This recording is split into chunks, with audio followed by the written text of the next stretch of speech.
Veteran international and foreign affairs correspondent Sam Kiley has told LBC the extra time should help Israel's army to plan its next steps. So it does give the IDF an opportunity to have a breather, to recalibrate their intelligence gathering. No doubt they'll be trying to get as much information, very limited, I imagine, from the hostages that have been released. Israel doesn't really yet have a plan for the day after. What do they do next? They haven't yet figured that out. At least they're not saying so publicly. The government has agreed a deal with the BMA, which will be put to consultants to end strikes in England. The union says the changes to senior doctors' pay structure will see the majority receive a further 12.8% rise. And London's mayor claims lives could have been saved if he'd been invited to emergency COBRA meetings early on in the pandemic. Sadiq Khan has told the COVID inquiry he felt kept in the dark. In the city, the FTSE 100 has closed down at 27 points at 74.60. The pound buys $1.26 and €1.15. LBC weather turning drier tonight with showers in the far north, a low of -5. Mixture of cloud and bright spells for southern areas tomorrow. Showers drifting in at times further north with a high of 8. From Global's newsroom for LBC, I'm Charlotte Morgan. This is LBC from Global, leading Britain's conversation. Cross Question with Iain Dale. Hello, a very good evening. It's 2 minutes past 8. Welcome to Monday's Cross Question. I'm Iain Dale. On the panel with me tonight, we have Baroness Claire Fox, non-affiliated peer, the director of the Academy of Ideas think tank. Jayne Ozanne is chair of the Ban Conversion Therapy Coalition. And Richard Graham is Conservative MP for Gloucester. And Khalid Mahmood is Labour MP for Birmingham, Perry, Barr. Lots and lots going on today in the news, as you've no doubt heard throughout the day on LBC. Any question that you'd like to ask, the number to call 0345 6060 973. You can text 84850 or say, Alexa, send a comment to LBC. And of course, as you know, you can watch us on Global Player. Call 0345 6060 973. Tweet at LBC. Text 84850. Cross Question with Iain Dale. This is LBC. Well, let's kick off with Ben in Brighton. Hello, Ben. Good evening, Iain. Nice to talk to you again. Hi. Quick question. I thought that the UK was aiming to be a high-skill, high-wage economy. And yet everything I've heard over the last couple of years has been about talking people's wages down, particularly if they're highly skilled. So was it just rhetoric that we're going to be high-paid, high-skilled, or does the government really believe that we should pay people a correct pay for what they add to our society? Trouble is, Ben, I suppose everybody would have a different idea of what the correct pay would be, and in the end someone has to make a decision. Are you thinking of any particular dispute here? Well, I think it's the entirety of it, Iain, because everyone's wages, according to this government, shouldn't go up in line with inflation, and yet we are expected to believe that we should be highly skilled and highly rewarded for the work that we do. Now, Various countries around the world do this. I've been to Iceland. It's brilliant. People are paid highly, and they're all really happy. I believe it happens in Finland, lots of Nordic countries. But we're having wars with nurses. They're not highly paid people. They are highly skilled people. So is it high skill we want or high wage? Claire Fox, your Brexit compatriot Boris Johnson, this was a favourite mantra of his, wasn't it? We want a highly skilled, high-wage economy. And yet, as Ben says, it's not quite turning out like that. The idea of Boris Johnson and I being compatriots, apart from on Brexit, just to point that out. I did say just on Brexit, didn't I? I know. But there's a number of things to untangle. Touchy? Well, it's important to clarify that quite a lot of us were Brexit across the political spectrum. I think that the key thing for me is that we actually are not investing enough in skills. I actually don't think we live in as highly skilled a society as I would want to. I think the lack of investment in new areas, new industries, new jobs is a problem. And so I don't want to just have high wages for skills because, for example, I've been following and supporting the Amazon workers who are going out on strike. They might not have skills, but they deserve to have a decent wage. And I do worry that a lot of the jobs that have been created recently have been low skills, and I don't want to end up in a situation where you go, well, you've got low skills, you can't have any wages. That's the first thing. I understand the frustration in relation to the nurses because of the BMA and this idea that the consultants get their settlement, is made. Are they therefore, the privileged ones? But I don't want to stop the consultants getting good money. But I just think overall, what has achieved higher wages recently has been successful strike action, which I support. But we also have to grow the economy because you can't just simply have a situation where you just go, I want the wages.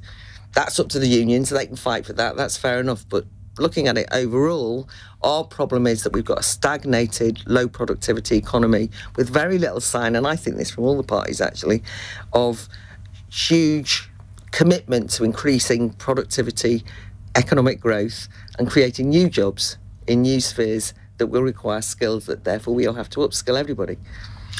But economic growth seems to be the mantra of everyone. I mean, Liz Truss, I think, has had more influence than she probably thought at the time. Well, I mean, I don't want Liz Truss to take credit for saying the words growth, because it is true that recently she popularised it again, ironically, for all the acrimony that she received.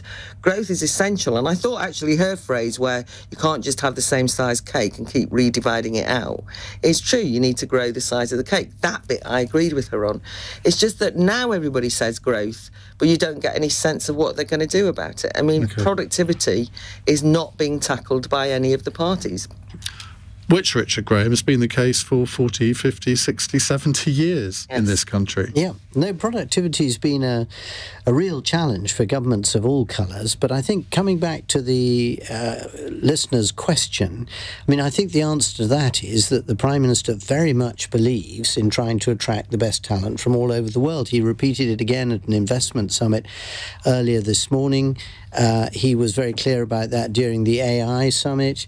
But the reality, of course, is that while doing that, on the other hand, we do need a lot of people to come in and work in healthcare because we got huge shortages. And for whatever reason at the moment, we're not able to recruit enough British citizens to do the work that social care needs. So, because they're not being paid enough. Well, you could argue not being paid enough, but you could also look at it in terms of the skill sets and commitment and the changing nature of society, all the rest.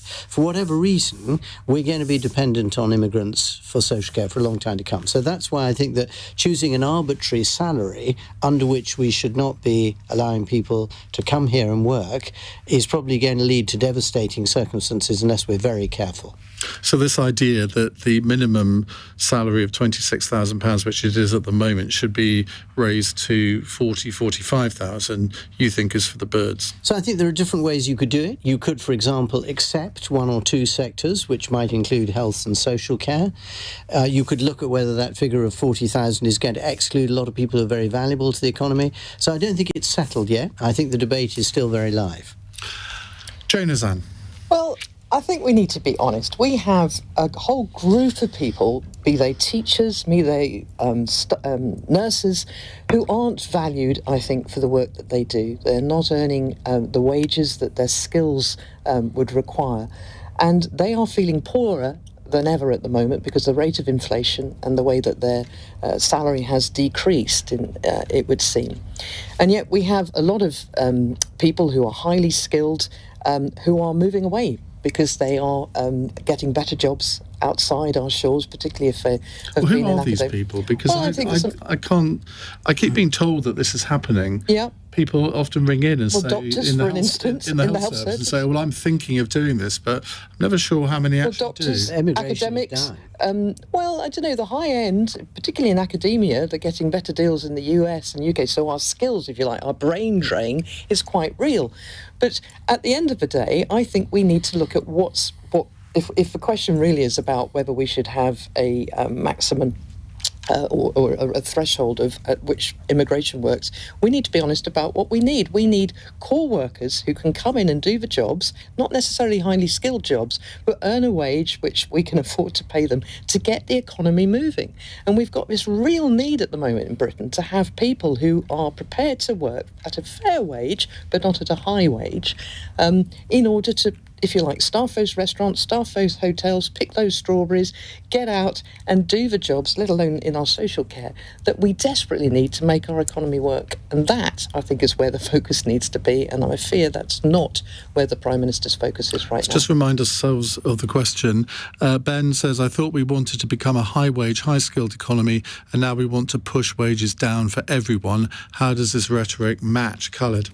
Well, it doesn't match at all. I think the key thing here is that the government has got this bogeyman of immigration, illegal or legal immigration, and pushes towards that, at the same time rises it.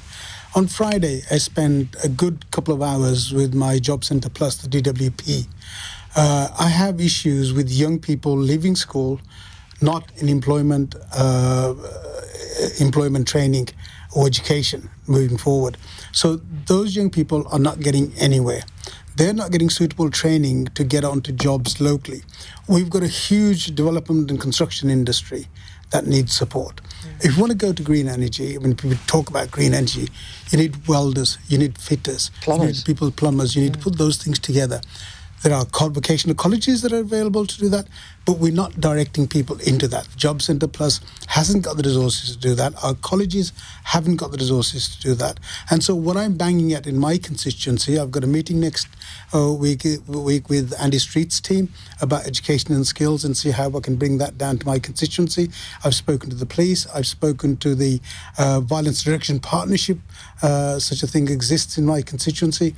And also with the PCC and the Council Youth Services. So I'm trying to get everybody together to look at how we deal with young people who have got nothing to do other than to join crime. And so we need to take them away from that, and we're not working on that. But surely it's schools that are the key to that. But then they're not doing that. Schools are letting people go. But why? Because they get better Ofsted reports. If you get people out who can't take a qualification, who are not able to fail in the system, so if they leave the school, fine. So they'll get better qualification in terms of that. And what we need is hope and aspiration, I think, particularly amongst our young people who have who often have been in families where nobody's worked. So they've got no role model, they've got no sense of a future, they've got no sense of what they could be. And it's that we need. That's not just about school, that's about society coming alongside and giving them a vision of how life can be different. And I think there is a real depressed attitude in Britain right now, particularly because things are so hard. The cost of living is really hit, particularly in the north. And I think that we need to find new ways of envisioning a younger generation so that they can see the potential that they have and move forward. Richard? So, I find this, in a sense, depressing, because I think this is the sort of talk Britain down approach, which is so different from what the statistics are telling us. We've seen how Britain has risen from 24th to 4th on the reading statistics in the world. Very similar figures came through, I think, yesterday for mathematics. In my own constituency, a school which was the second worst performing in the whole country was the 11th most improved last year, and roughly in the middle of the pack. So that's great, actually, Richard, it can be done. The lowest. And this is done. This is done by the introduction of academies, the teaching of phonics, and the real focus on having discipline in schools and a focus on results and opportunities that come from those results. Because these people now leaving this particular secondary school, Gloucester Academy in Homely Park, they are now getting top apprenticeships. They're going to university. They are not getting on to the benefits ladder where they previously were. That is a good news story. That is a huge change. It is. But we've been right at the bottom of the pile in Europe in terms of our reading and our math. We're fourth best for reading in the world. I don't want to talk down my constituents. I don't want to talk the country down. I want to have a good growth on the solid substance of engineering. I was one of thankfully, the last apprentices before Mrs. Thatcher cut out the proper apprentices that we used to do. And I was really happy to be able to have that education, to have those skills, to be able to move forward. And I think that was the only option that was open to me at the time. I took advantage of that and I moved forward. And we want more people to do that. Claire. I sometimes think that the conversation avoids some of the cultural issues as well, though. Not going to university can mean that people treat you as though you're ignorant. I mean, to go back to the Brexit thing, the uneducated voted the wrong way. Those kind of attitudes prevail. Well, you should have heard James O'Brien on that last week. Well, indeed. But we actually had a university study from the University of Bath, I think, that said, high IQs voted Remain. But I'm quite serious. There's a kind of snobbery. That doesn't help for a start-off. But there's also reasons why people are leaving education as teachers. I mean, I taught in further education for many years, and I really regret that vocational skills and apprenticeships and so on are so devalued. But it's also the case that a lot of people are leaving education as teachers or as nurses because a sense of public service has got lost somewhere along the way, and that also they're not always leaving. It can't be solved just by wages. Now, this is not an argument for them having poor wages, but it's things like teachers that I know who are saying there's a real crisis of adult authority in classrooms, that kids are just, you're not allowed, for example, to implement discipline.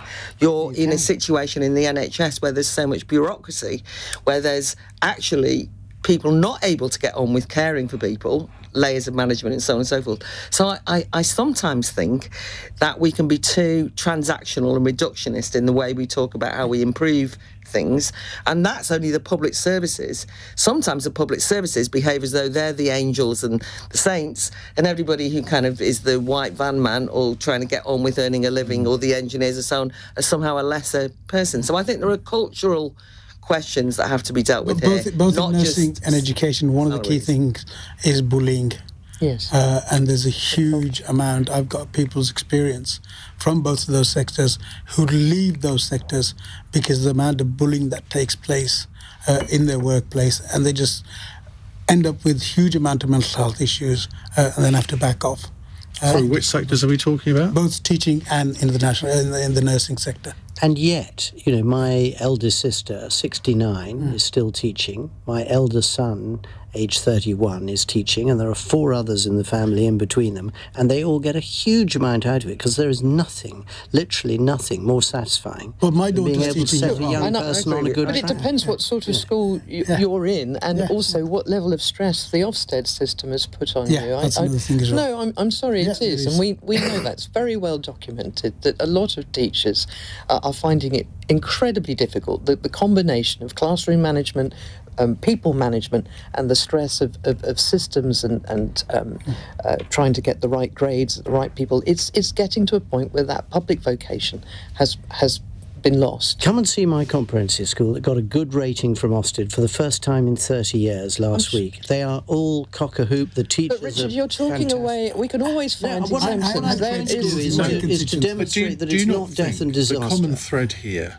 is leadership. That if you have a school with a head teacher or principal who is determined that their school is going to improve, that's the key. If you've got a weak head teacher, we all know what the consequences of that are. It's similarly in the workplace. If you have a weak boss that everyone can run rings around, then you get the kind of things that you're talking about, Khalid. Absolutely agree with that. And that is the real key. When there isn't support for those people who are being bullied, who are being pushed around, both in teaching. So My what we daughter's need in to teaching as well. She's do, what we need to do is clone the likes of Claire Fox and Jayne Ozanne. Absolutely. Get them in Heaven help us. schools. Absolutely need. But inspirational leadership. Ben, great question. You've provoked a really, really good debate. Thank you very much indeed. We'll come to another question in just a moment. It's 18 minutes past 8. This is LBC. The landline is changing into something much better. A home phone service running on broadband, helping us stay better connected. At BT, we call it Digital Voice. Your number will stay the same and you won't pay more than today. For most, it means plugging your phone into your BT broadband router. If you don't have one, we've got you covered. The switch will be gradual, so we'll be in touch when it's your turn. Rest assured, we'll support you every step of the way. Find out more at bt.com/digitalvoice. Once upon a time, there was a monster. It lingered around the streets, stealing people's breath and choking their lungs.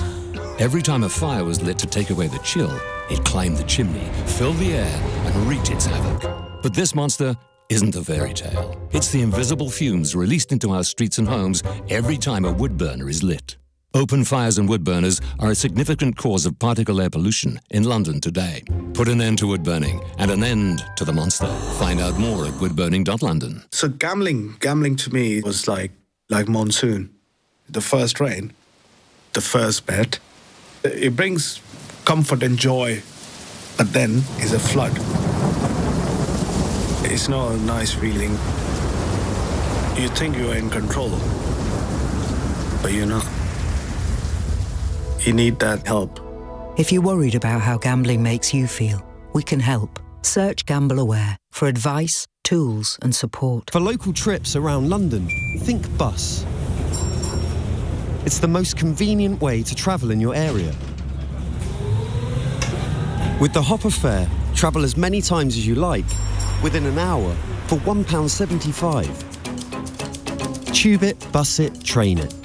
To the Mayor of London and TfL, every journey matters. Applies to buses and trams. Always use the same card or device. For full terms and conditions, visit tfl.gov.uk/hopper. Say hello to Chase, the digital bank that makes every day rewarding. Ooh, hang on. What does that mean? Well, it's quick and easy to open a Chase account so you can start earning rewards when you spend and interest when you don't. Okay, now you've got my attention. But what if I need to speak to customer service? With a few taps on the app, you can access our customer service team 24/7. But will I have to speak to one of those robots? Nope, only living, breathing human people. Great. Where do I sign up? You can download the Chase app now. Chase, awarded Best British Bank by our customers. 18 plus UK residents. I'm an engineer designing structures with a lower environmental impact. I'm a climate scientist, researching eco-friendly solutions. I'm Steve, and I'm going green for my back garden. I decided to add solar panels to my home to generate my own cleaner electricity, and you could too. And by adding them to your home, you could save money on your bill.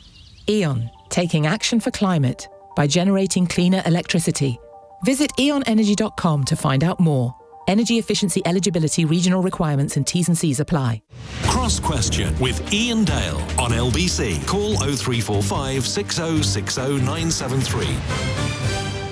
22 minutes past 8. Baroness Claire Fox, Jayne Ozanne, future Baroness, Richard Graham and Khalid Mahmood with us answering your questions. Let's go to a text question from Julian Barnes. What's more important when it comes to immigration, stopping the boats or stopping people getting visas? Richard.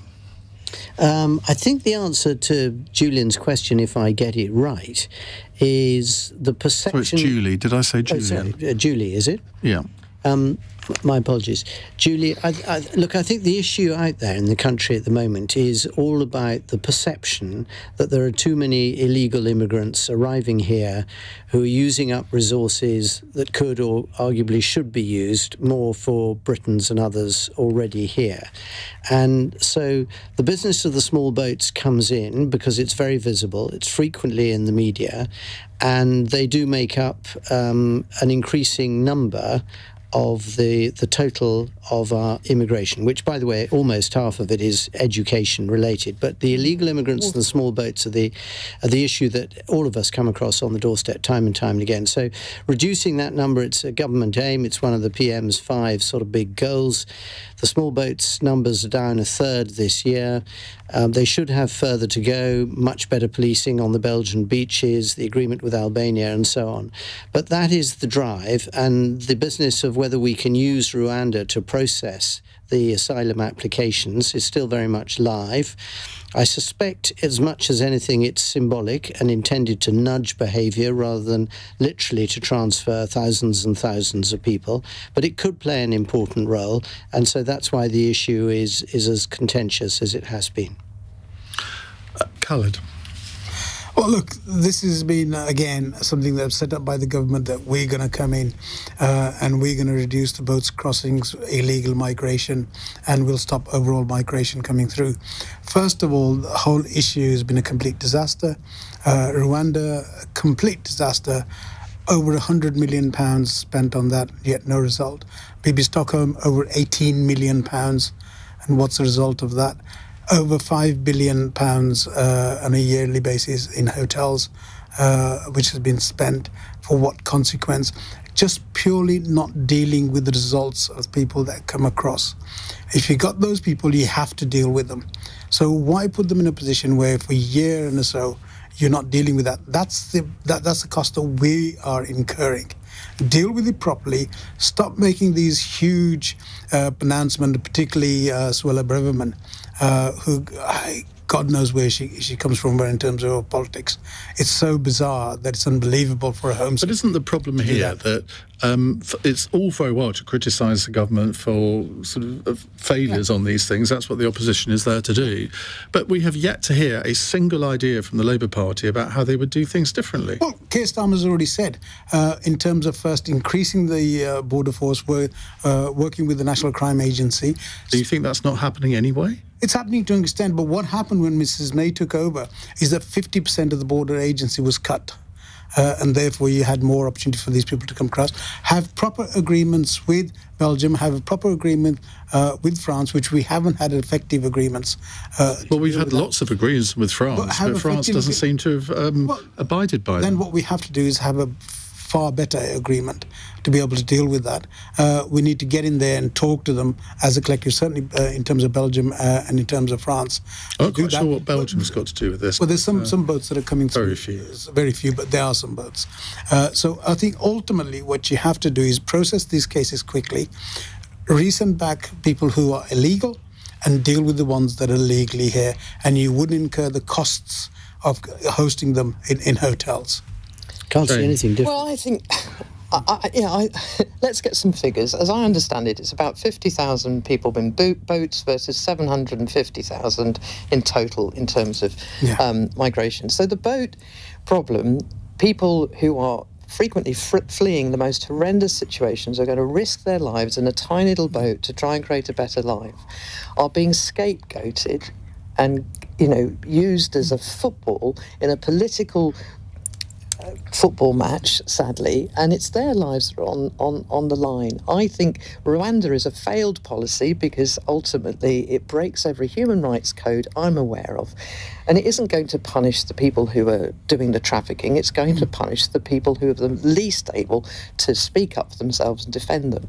What we need is a policy that does tackle that organised crime, but what we also need is a much clearer way for people to be able to apply for asylum and seek it and come here in a correct way that honours who they are and honours us as a country in terms of what values we want. The visa question is, I think, a completely different question. We give a vast number of visas are for students, and that's because they're funding most of our universities. Overseas financial income is one of the greatest ways of keeping universities like Oxford, where I live, or Cambridge, alive. And it's a fantastic achievement. It is, and it's a great way of bringing in that skills, and we should celebrate it. So we need to do some myth-busting, I'm afraid. All this scapegoating that says we've got this real problem with all these people taking our houses and taking all our schools, that's absolutely untrue, but we've allowed that to flourish because it suits us.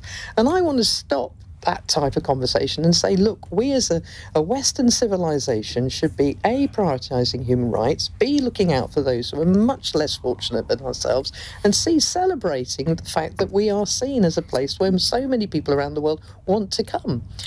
OK, Claire. I think both actually sum up the frustration of an electorate that feels as though there is no control when it comes to immigration. So the figures are much larger than anyone admitted they were going to be. The small boat symbolises the notion that you can't control your borders. And of course, people wanted to take back control. They wanted some sense that the nation state could decide who could and couldn't enter into the country. In a way that it couldn't before Brexit. I know, but the thing is, it's not happening. That's the point I'm making. So the frustration, the reason it's become a lightning rod is because of that. I also feel that many people feel that they're just constantly facing being, the term gaslighting can be overused, but I don't agree that most people who are in the small boats are escaping war and famine and so on and so forth, because you're in a situation where people will say France is a safe country, but it's not just that. There seems to be a sense in which people are told it's a fait accompli. Once they're here, the majority will be given refugee status. And there's all sorts of arguments about whether that's changed over the years. It's certainly changed since the convention was brought in the first instance. There's all sorts of reasons why people are now allowed to stay. And so anything that people might be worried about, like security, I understand the concern about scapegoating. Of course, we all do. And I personally am liberal on immigration, but I also understand the frustration of places where I'm from, where you have the hotel situation, but where it's like there's going to be GP visits every month, dentists are made available to the people in the hotels, and you can't get to see a dentist for love nor money if you live but there. That's the issue, isn't it, Claire? The issue is housing. I understand. NHS availability. I know, but the reality is that it's a frustration that the electorate are told when they've said quite clearly that they want to have something different happen, that they can't do it. And they can't do it because of human rights concerns, because we want a different narrative, because we want a different country. And that can brew up. Now, we're not alone in this country. I was just going to say, Geert Wilders, never mind what happened in Dublin at the weekend. And what happened in Dublin at the weekend was not just the riots, but the prior problem, which was the stabbing of the children by somebody who nobody would admit. Nobody would say the words that this person was somebody who was in the country, who'd actually was a criminal in the country, who had faced deportation but wasn't deported. And people get worried about security. There is an understandable concern. So I think the problem about trying to say we've got to change the narrative is you might want to try and win some arguments about why immigration should be made more liberal, but very often people are told almost there's nothing can be done about it, as though it's just like an act of nature. What can happen?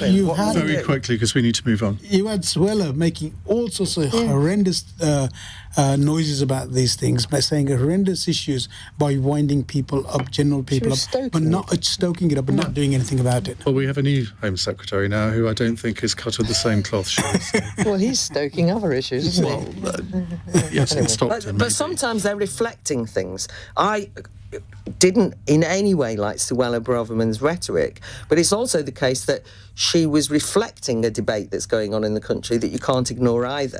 Rather than she was trying to provoke. I think she was trying to provoke. We've got to move on because we need to go to the news. It's 8:32 on LBC News Headlines with Charlotte Morgan.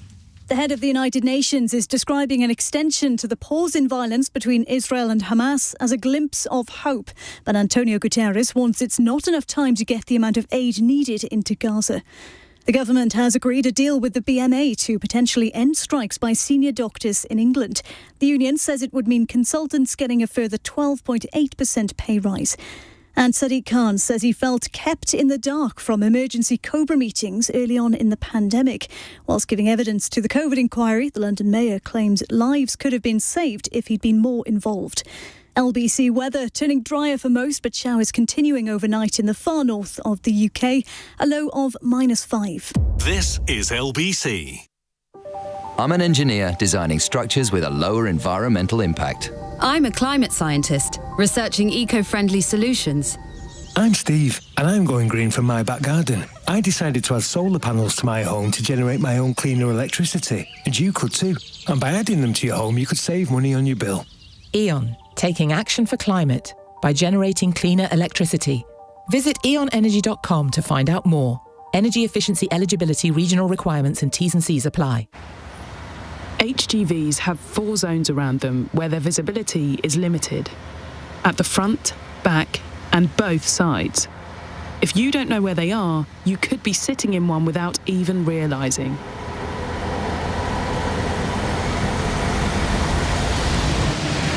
Know the zones, pass safely, and where possible, don't linger next to an HGV.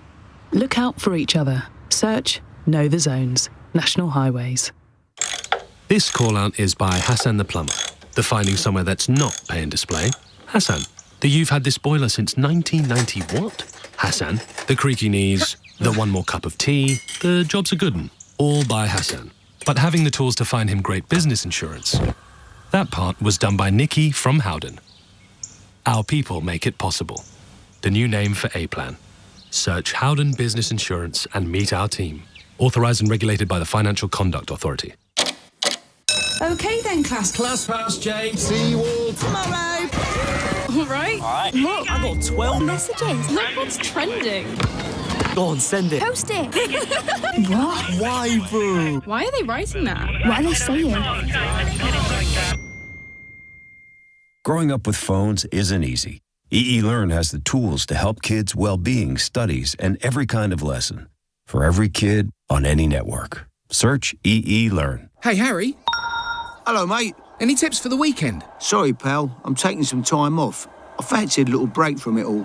But there's all the football, the racing, the golf, and the I'll rugby. be on me jollies. Out of action, off the grid, incommunicado. But what about... As I say, not this weekend. It's important to take time out from betting every now and then. That's the one tip I'll give you.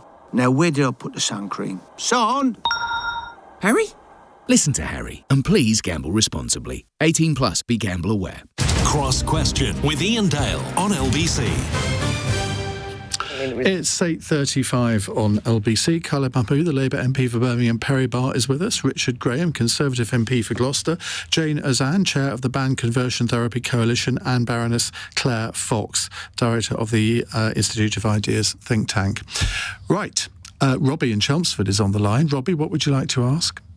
Evening all. My question is, since the 2019 election, the Conservative government has committed more than 30 times to ban conversion therapy. Why haven't they? Why wasn't it in the King's speech? And when are they going to do it? Thank you. Jayne Ozanne, the floor is yours. Try and be as concise as you can. Absolutely right. You know, this has been the flagship promise to the LGBT community since the launch of the LGBT Action Plan, where Theresa May and successive Prime Ministers have promised to fall in line with the rest of the international community and ban conversion practices in all their forms. Well, not every country's done that. No, not all, but a very large number have now, and done it quickly, because once they've seen the evidence of the harm that it causes, both in religious and cultural settings and in therapeutic settings, where young people are taking their lives. You know, this is a huge safeguarding issue. And you have a unique perspective on this, because you have undergone it. I went through it, and I consented to go through it, and I ended up in hospital literally fighting for my life because of the inner conflict that it put me through, and that happened twice.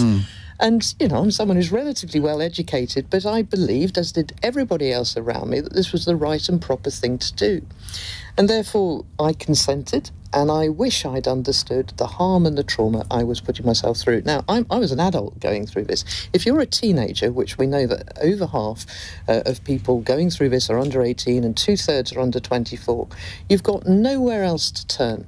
And the reneging of this promise by the Prime Minister at the last minute, after countless U-turns, we've had more U-turns on this than I think nearly any other policy area in politics over the last few years, with no explanation whatsoever apart from this weak excuse, oh, it's complex. Well, we've been working on this for 5 years. We've got some of the best international human rights lawyers, chaired by Baroness Helena Kennedy Casey, who have come together to help the government think through those complexities. We've got case law now around the world. We should have got on and done this.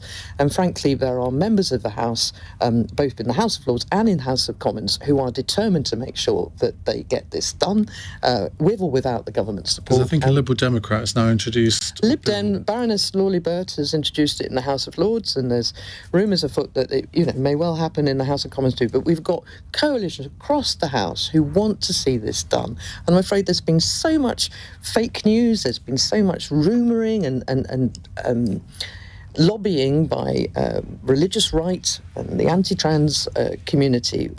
It just makes me really angry, because at the end of the day, it's young people's lives who we are continuing to put at risk, and we are enabling perpetrators to carry on, who now feel they can do so with the government's blessing, because they're told that actually this is not something we're going to prioritise. So I know that Labour and Lib Dem have committed to a fully comprehensive ban. I'm very clear that we will get there next year at some point, with or without Rishi Sunak's endorsement. Claire Fox, I'm trying to predict what your view is on this, and I find it difficult, because on the one hand you're quite libertarian, so you could argue, well, I don't want to really ban things, but I can also imagine you taking the other side. No, I'm completely opposed to any legislation on this issue.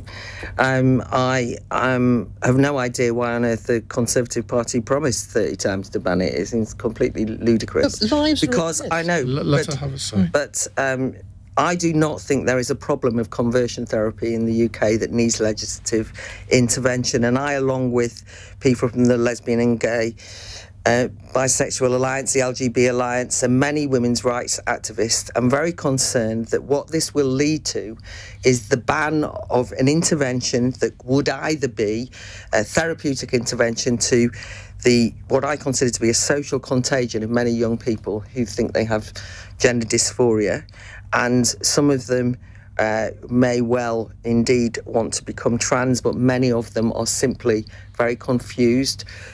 Actually, many of them are lesbian and gay and trying to deny it and are immediately affirmed as being of a different gender. It at least needs to be untangled, and how you can therefore ban intervention into those young people's lives. I also, as an atheist... But it's happened in other countries. Yes, I know, but I don't think it's been hugely successful. And I think this idea that young people's lives are at stake... I mean, Jayne, you actually said... You can come back on me in a minute.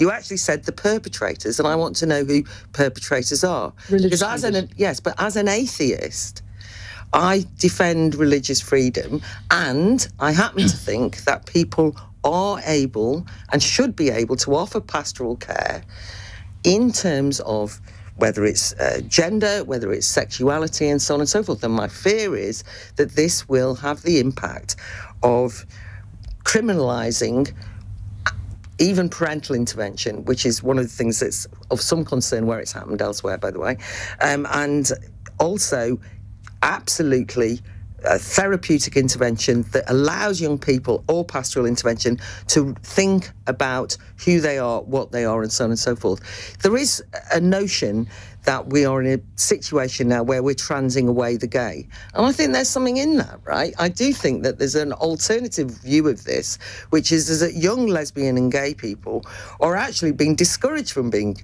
lesbian and gay, that the popular and fashionable thing to do is to say that you are a different gender, and we should not be affirming what is and can be leading onto a medicalised intervention that will make them infertile, has dramatic impact in terms of them removing their body parts and so on and so forth, and that you should at least be taking that pastoral intervention and therapeutic intervention seriously. Just on that transing away the gay... Iain, forgive me, I mean, you've heard now all the fake rumours and all the scaremongering, most of which, I'm afraid, is complete bunkum. And can I have time to repeat? The first one is... We do have two other panels. Yeah, I know, but let's have some facts. I would say that... Please, let's have some facts. First of all, the government's own research has shown that there were 5% of the LGBT community who completed their survey had been offered conversion therapy, 2% had gone through it. I did my own research where 450 people came forward saying they'd been through it. I have spoken to hundreds of young people who've gone through it. This happens. It's happening right now. Gallup, what is it? What is it? I want you to say what it is. I will come on to that. I didn't interrupt you, Claire, but please let me respond to all your points, because most of them are false. The Gallup, who are the sexual abuse charity, have had thousands of calls from people going through it. Right now they are given a grant by the government to support people going through conversion therapy. The definition that we have, as the International Human Rights Group, have put forward is any practice with a predetermined purpose. That's really key. Predetermined purpose that seeks to change, cure or suppress a person's sexual orientation or gender identity. So any conversation where you explore with someone who they are, you challenge them, you're a parent, you're a religious leader, you're a therapist, where you sit down, you may spend months, if not years, talking to them about who they are, that is fine and good and must be encouraged, including the prayer. So that all those concerns that Claire goes out the window. What is really conversion therapy is when you have a predetermined mindset that you will never be allowed to be gay or never be allowed to be trans, and everything you do, whether that's exorcisms, prayer, fasting, hitting someone, physically or verbally abusing them, that has the mindset of trying to change them, is conversion practices and must be banned. Right, Khalid. There has been a huge issue, certainly within the Muslim community, about conversion therapy, but also other forms of therapy where you want to change the person's belief or where they believe that they are physically themselves. I think we should provide counselling and support for that individual and see where they end up with How do you define where the border is between therapeutic counselling and conversion? There's no conversion therapy. I don't agree with conversion therapy. I think it's a very backward religious ideology. Where I've seen it. It's a conversion therapy in inverted commas. It's actually conversion practices, which are very prevalent in the Muslim and indeed Christian and backwards. And Sikh. It's predominantly a religious thing, isn't it? If people are in the UK, it is. Yeah. First of all, I think that we shouldn't confuse sexual orientation and gender identity. I do think that's important. I think that, if anything, as I've suggested, sexual orientation can be confused by the new fashionable gender ideology. It is amongst young people. No, I'm sorry. I also think that the law itself, where people are being beaten or hit or coerced or harassed around their sexuality or prayed for. You see, that's the distinction. Yes. That's the point. That was a verbal. Yes, but I happen to think that those other things should be, of course, dealt with by the law. Because you don't think they're harmful, Claire. No, I haven't met young people whose lives have been turned upside down. I don't think that being prayed over or for. I mean, I think that it is entirely appropriate that young person might think, I'm never going to go up in this church if that's the way they treat my sexuality. 2/3 of people who've been prayed for to change their sex tried to commit suicide. That is what our research showed. And you're saying that is fine until I'm not saying it's fine because you're. Of course, I'm not saying it's fine. If you exaggerate the point, Jane, you don't win the argument. No, but it's also not the case. Many people who are religious, who are gay, I don't understand it myself because I don't know why you stay in a church that said it's a mortal sin, but that's their choice.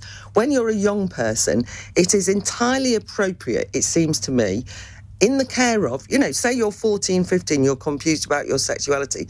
The idea that there is then mass praying and you're bullied out of being gay at the moment is not as common as you're implying. It is. But I work with so many people in religion, and I'm an atheist. That's the point. Foundations work. This is why I engage with people with this. This is the thing that's concerning me.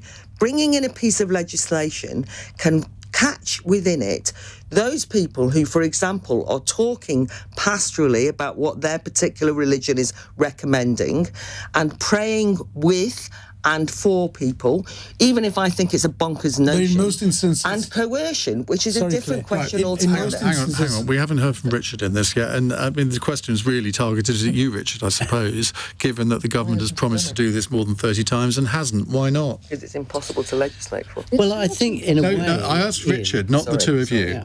I think in a way, the discussion here this evening has highlighted precisely the problems that Prime Minister Rishi Sunak has been wrestling with in making a decision as to whether to press ahead with legislation or not. Because where you've got a passionate campaigner for banning conversion therapy in Jayne, and you've got someone equally passionate in Claire opposing that, and Khalid, I suspect you and most Muslims feeling pretty uncomfortable about much of this issue if my Muslim community is anything to go by. And I've got friends, both straight and gay, with very strong views on either side of this. It's very hard to say that there is a clear consensus in the country. Richard, the UN have asked for a ban. The direction that we should go in. And therefore, I think it's unlikely in a year where there has to be a general election that the government is going to push ahead with it. Now, if there's a private members' bill which gathers great support behind it and the government gives that time, that's perfectly possible. What's your view? If legislation was put forward to ban conversion therapy, I would look at it pretty closely, but I signed up to that manifesto in 2019 knowingly, so I think I would be more likely to support it than vote against it. Can I suppose one of the things that we both have to be aware of, Jane and I, is that this, and you rightly corrected us here, there is a danger of hyperbole in this discussion, on both sides, admitting that. And I do think we also have to be careful about weaponising. I really don't like that, young people and suicide. I mean, I could now... It's true. No, but I nearly committed suicide. There is so much research from... I'm sorry, you cannot undermine the lived experience I've picked Claire up on that. Well, first of all, the lived experience. I work with many people who are lesbian and gay and bisexual who disagree with you, whose lived experience experience is that they have fought for lesbian and gay rights all their life and think that this is highly politicised, dangerous to the lesbian and gay community, so we're now going to compete on that. I also have worked with the and UN talked doesn't agree with them. Yes, well, God knows I don't agree with the UN. Right, the UN the is strongest argument. that is not the strongest thing. New Zealand, Yes, I know, but there's a lot. Yes, but I also know lots of lesbians and gays in Australia who hate this piece of legislation and think it's regressive. Right, but I wanted to say that those people who have, for example, transitioned and are detransitioning, who are suicidal, Who've been retransitioned. No, 1 minute. The point is that you say, I'm saying that we have to be very careful about weaponising attempted suicides, using suicide facts, because there are all sorts of things, lots of evidence on all sides.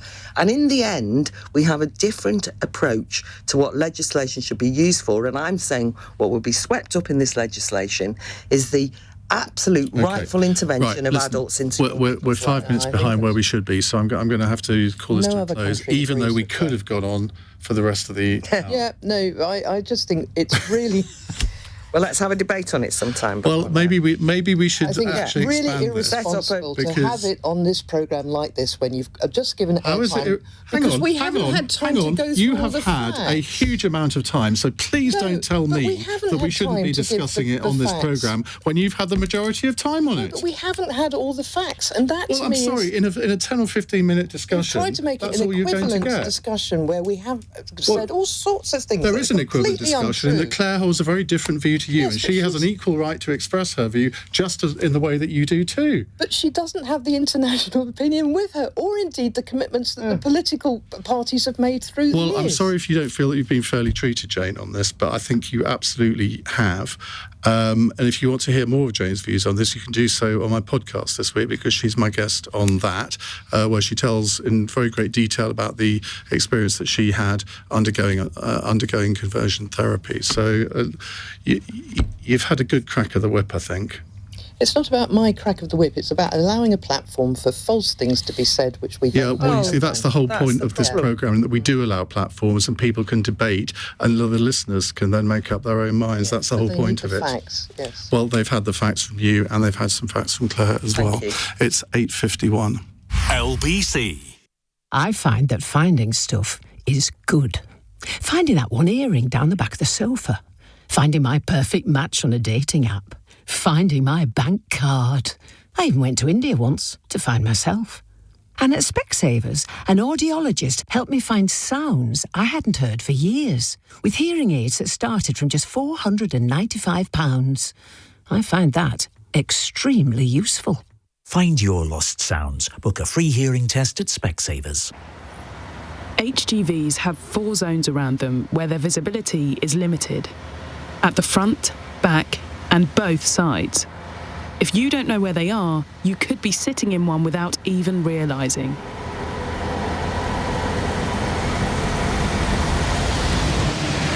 Know the zones, pass safely, and where possible, don't linger next to an HGV. Look out for each other. Search Know the Zones. National Highways. I knew my son was gambling a lot of money. He's a lovely boy, but I was scared to ask him. It's like a void between us. It was like a black hole. I couldn't face it. Didn't want to know how bad it was. I was just scared. We realised he needed help. I think it was a huge turning point. If you're worried about how gambling makes you feel, we can help. Search Gamble Aware for advice, tools and support. Every year, thousands of people lose money in investment scams. I wanted to make my savings work for me, so I found an investment company online. My investment looked like it was doing well, so of course I gave them more money, but the problem started when I tried to withdraw it. They stole £30,000. When CEL called to say they'd recovered every penny, my wife and I just cried. We help recover money from the financial system that's failed you. Visit celsolicitors.co.uk today. I'm an engineer designing structures with a lower environmental impact. I'm a climate scientist researching eco-friendly solutions. I'm Steve, and I'm going green for my back garden. I decided to add solar panels to my home to generate my own cleaner electricity, and you could too. And by adding them to your home, you could save money on your bill. Eon, taking action for climate by generating cleaner electricity. Visit eonenergy.com to find out more. Energy efficiency eligibility regional requirements and T's and C's apply. Leading Britain's conversation. Cross Question with Iain Dale. Alexa, send a comment to LBC. Well, that got a bit sparky, didn't it? Let's calm things down by talking about the Elgin Marbles, shall we? A text question from Anthony, who says, given the breaking news about Rishi Sunak cancelling his meeting with the Greek Prime Minister, what's your panel's view on returning the Elgin Marbles? Now, as a bit of background to this, Rishi Sunak was due to meet with Kyriakos Mitsotakis, the Greek Prime Minister, today, but the Greek leader spokesperson said tonight that he's disappointed that the meeting was cancelled at the 11th hour. He added that he and Sunak were due to discuss the Israel-Gaza conflict, Russia's illegal invasion of Ukraine, climate change, as well as common challenges such as migration and, of course, the Parthenon sculptures. That's what he called them. Khalid. Very bad form. I think it's almost disgraceful that you have a head of state coming to see you and you cancel at the 11th hour. Absolutely shouldn't be done at all. Very concise. Jayne? I agree, and I'd give the Elgin Marbles or the Pantheon Marbles back tomorrow. It should have been given back, I think, decades ago. It's an affront that we still have them. They should be back in Greece. Even though they were legally obtained? I don't care. I think morally they should be back where they belong, where they were founded, where historically they have a context and a cultural significance. Now, do we have common ground here, Claire, with you and Jayne? I'm afraid not. Oh, dear. I agree that he shouldn't have cancelled the meeting, although I'd like to think, I mean, there's a huge agenda there, and of all the things that should not be the highlight, between the Israel-Gaza conflict, the Ukraine war, immigration, you would have thought that they might have had a bit to talk about, and that it would be productive to talk about those things. The Elgin Marbles are presented brilliantly well in the British Museum, which is a universal museum committed to public and open access to people to have an understanding of the history of humanity, and I'm delighted that we have them. And when you go to see them in the Parthenon, you understand ancient Greece by seeing them there. You can understand ancient Greece if you're a kid from Stockport or a kid from anywhere around the world when you come to Britain. And they were legally acquired, and that's one of those inconvenient facts. If you put the boot on the other foot, though, if it was the other way round and Greece had something that was really key to our past, we would be quite sore about that, wouldn't we? But museums are, and I think this is appropriate, that there are, particularly in capital cities, they're world museums. It's not as though the British Museum says... It's called the British Museum. Yes, but it's called the British Museum, and it presents... I mean, it's got Egyptian mummies in them. It's got things from all of the whole history of humanity and many civilizations in the past. Yeah. Not just the empire, and also that is part of the story, and that can be part of the story. Richard? I won't go into the diamond of Koh-i-Noor at the moment, so... I think the answer to the question, Iain, is that I don't know the circumstances under which the Prime Minister's meeting with the Greek Prime Minister didn't go ahead. I think we've got to assume it will have been something fairly serious. So I think condemning it outright without knowing the facts would be a mistake. In terms of the discussion over the Elgin Marbles, it's a complicated business, not least because, of course, this would mean requiring changing laws in Parliament, primary legislation. Personally, I quite like the way forward that George Osborne has been discussing with the Greek Prime Minister and with other Greek ministers, which would be for a loan of some of the items that are in the British Museum at the moment, in exchange for which there could be exhibitions shown in London of some of the items that are in Greece. And I think finding a way that the museum itself can resolve the situation with the Greek authorities, which doesn't mean changing the law, doesn't involve the government here, I think is going to be a potentially elegant solution.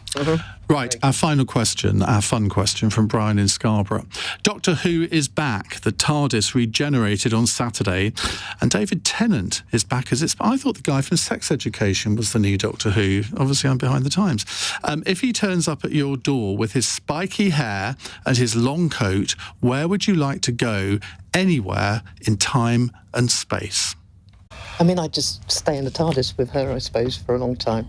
Is she in it as well? I think she is. Well, you didn't mention her, but she's part of the new special... I haven't watched it since the days of Tom there Baker. You go. No, I'm quite... I think I just want to go back to Guernsey in its which is where my hometown is. I love Guernsey. It's where I've got my happiest memories, and I'd go back to a time where all my family were around me and we were there on the island. So that's very romantic, isn't it? I'd like to go back where there's no phones, there's no modern technology. I'd like to go back to perhaps the Mughal India, where the Sufi music was really starting to come through its peak, and great music that was developed in relation to that. But I don't want anybody running around with swords and horses and trying to chop my head off. Well, I had the most brilliant Indian meal in the Mughal rooms in Toaster on Saturday night, which I can highly recommend. Good.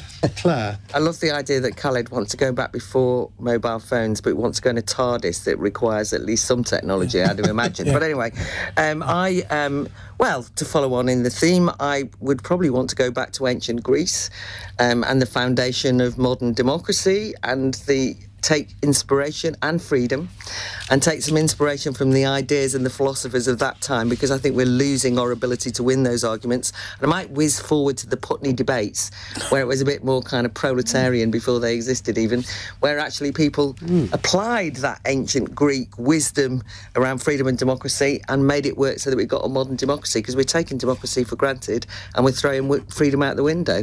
And I want to rekindle it. This is a very deep answer. Richard? Well, I mean, if I can marginally cheat, I would love, on the one hand, to go back to the island of Sumba in eastern Indonesia, which is largely Christian and animist. It has some of the most beautiful scenery in the world, and it's a big island, so you can never see it all in one go.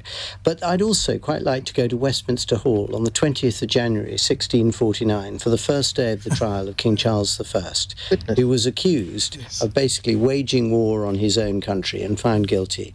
But at that trial, so much happened. There were so many interesting people who spoke, and I'd love Would you want to fly say on something? the wall. Would you say something? Well, I might. I mean, interestingly, but if you said something from the public galleries, you were likely to be hauled out and taken off for a re-education session. But I would love to. And you can read more about that in my new book, Kings and Queens, funnily enough. Listen, it's been a great hour. Thank you very much indeed. It did get very spirited at one stage, but otherwise a very, very thoughtful debate, I thought. Now, coming up in the next hour, we're going to have another, well, possibly thoughtful debate about dying. Because it's been revealed that less than half of people want a funeral when they die, which I have to say, I was completely dumbstruck by that. I thought it would be the sort of thing that everybody would want to have, but apparently fewer than half of us want to have one. But of course, funerals can be very difficult things. I was with someone at the weekend who's having terrible rows within their own family about what hymn should be sung at a parent's funeral. And you think, well, why hasn't the parent decided in advance what kind of funeral they want? I've even bought my grave plot. I've specified the hymns. I've specified what I don't want. Have you?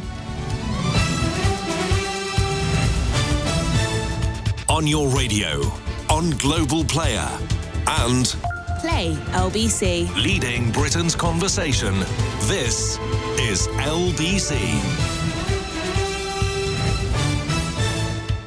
From Global's newsroom, Israel and Hamas have agreed a 2-day extension to a temporary ceasefire, the current 4-day truce to allow the release of Israeli hostages and Palestinian prisoners.